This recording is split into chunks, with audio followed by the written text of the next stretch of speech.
Bonjour à tous, c'est Toy Slayer. Aujourd'hui je vous propose une nouvelle revue de figurines. Il s'agit d'un Death Trooper du spin-off de Star Wars Rogue One. Alors on ne devine pas beaucoup derrière le blister transparent, tout simplement parce que le personnage est tout noir.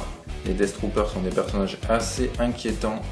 Ils ont même une façon de dialoguer de manière codée qui leur donne un air très très sombre. Et donc aujourd'hui c'est une figurine de la gamme SH Figuarts conçue et éditée par Bandai Time Machination. Donc des figurines très articulées, livrées avec quelques accessoires. Bon, ici la boîte est tout petite, donc à mon avis il n'y aura pas énormément de gimmicks fournis avec. Donc on va s'intéresser dans un premier temps à la boîte. Donc sur le devant on a le logo Star Wars Rogue One et SH Figuarts. Sur le dessus on retrouve encore une fois le logo. Alors à savoir que la boîte est brillante, je ne sais pas si ça se voit, vous avez des effets brillants.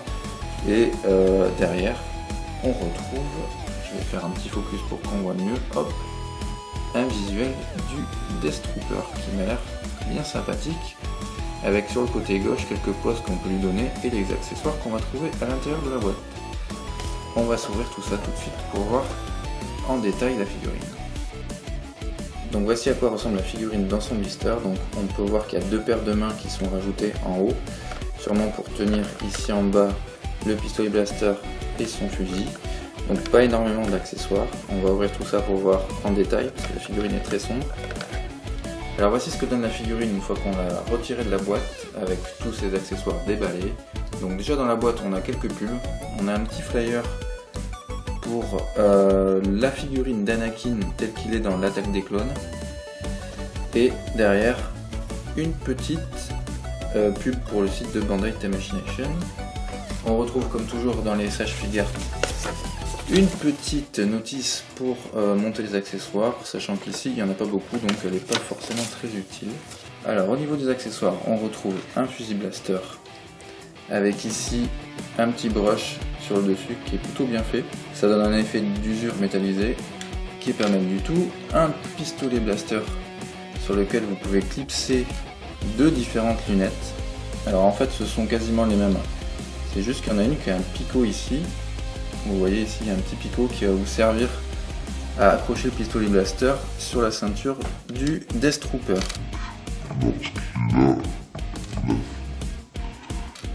Ensuite on a les quatre paires de mains qui vont servir à faire tenir tous les accessoires dans les mains ou faire des poses un peu plus différentes. Au niveau de la figurine, on va la rapprocher un peu parce qu'elle est très sombre. On va faire un petit focus dessus pour la voir mieux. Donc voici ce que donne de plus près la figurine. Donc la visière du casque verte comme dans le film avec les deux lumières vertes aussi. On retrouve la forme caractéristique du casque qui est vraiment très cool. Je pense que ça fait partie de mes troopers préférés de tout Star Wars. Ils ont le casque un peu plus allongé qu'un Stormtrooper. Au niveau de l'articulation, on retrouve un joint circulaire qui permet de bien faire bouger la tête. Les SH Figuarts c'est toujours très bien articulé, donc une articulation au niveau de l'épaule avec même une déportation au niveau de l'épaulette si vous voulez aller chercher loin. Au niveau du coude, pareil, le poignet c'est un joint circulaire aussi également. Au niveau du torse, ça pivote bien en 360, il y a même une double articulation. Au niveau des cuisses, il n'y a pas grand chose qui gêne, à part peut-être ici les petits éléments de la ceinture, mais je pense qu'on peut les déclipser ou même les pousser sur les côtés, donc il n'y a pas de souci. Double articulation au niveau du genou, et pareil pour le pied, vous avez une articulation au niveau du tibia et sur le bout du pied ici, comme ceci. Je ne sais pas si vous voyez bien, la figurine est très très sombre en fait. Voilà pour ce qui est des articulations, donc du classique, si vous êtes habitué au SH Figuarts, et je fais tomber l'épaulette. On va la mesurer tout de suite pour voir ce que ça donne. Alors au niveau de la taille, comme la plupart des SH Figuarts, on peut s'attendre à du 15 cm, ouais voilà c'est ça, 15 cm et des poussières classiques pour une SH Figuarts. Alors maintenant je vais me servir des accessoires pour lui donner une pose en m'inspirant du derrière de la boîte et on se retrouve pour la conclusion. Donc voici ce que donne la figurine lorsqu'on lui donne une petite pose. Donc là je lui ai fait simplement tenir son fusil blaster et le mettre en garde. Donc la figurine, comme d'hab chez les SH Figuarts, est très bien articulée, donc vous pouvez faire plein de poses différentes. Attention tout de même quand vous la manipulez, vous allez peut-être faire sauter quelques petits éléments au niveau de la ceinture et des épaulettes qui ont tendance à tomber souvent lorsque vous bougez trop les bras.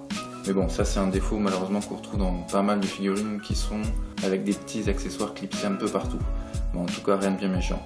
Au niveau du sculpte, rien à dire non plus, hein, la figurine est très fidèle au film. Il y a pas mal de petits détails sur l'armure qu'on voit pas très bien en vidéo parce que la figurine est très sombre, donc vous aurez des gros plans dans la review pour avoir tous ces détails avec une meilleure vue.